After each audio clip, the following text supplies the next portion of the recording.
Electric guitars will make a quiet sound on their own. Using a guitar cable, plug one end into the input jack of your guitar and plug the other end into the input jack on your amp. Here we are using an Epiphone Studio 15R, which features a high and low input. We will use the high input, giving us a louder signal.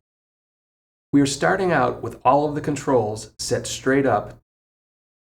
Many guitar amps feature an overdrive or boost button. When engaged, this increases the amount of distortion coming out of the amp. If you lower the gain, or in this case the drive control, the amp's tone will sound cleaner. The more gain you add, the dirtier the tone will get. Gain is also referred to as distortion.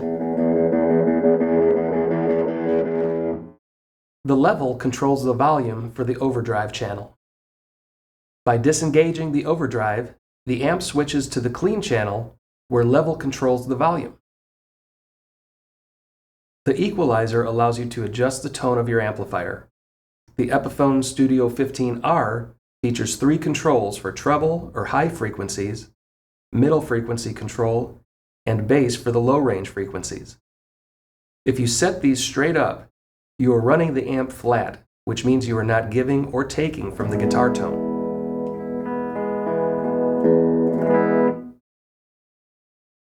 The reverb control allows you to add an echo effect to the guitar.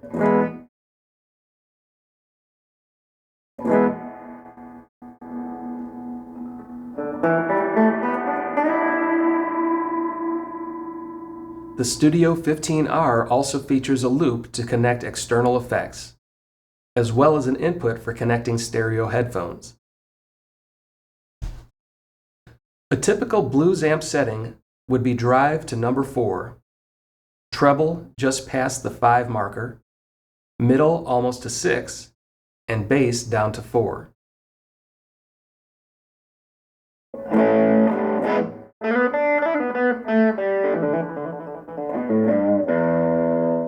Switch to the clean channel, and the blues settings will work well for country music.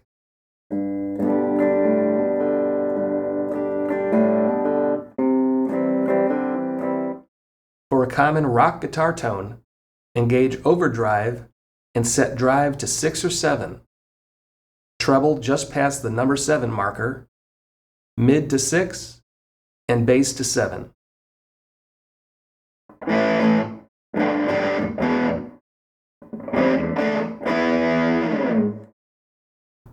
For an extreme heavy metal guitar setting, turn the drive or gain all the way up.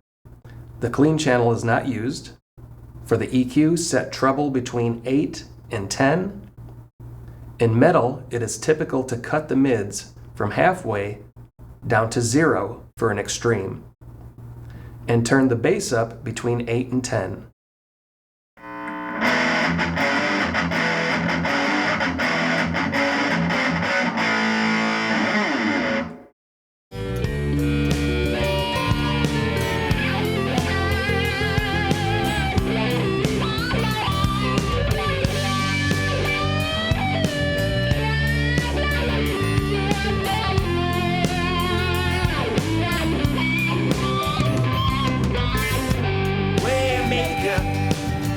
Tell me where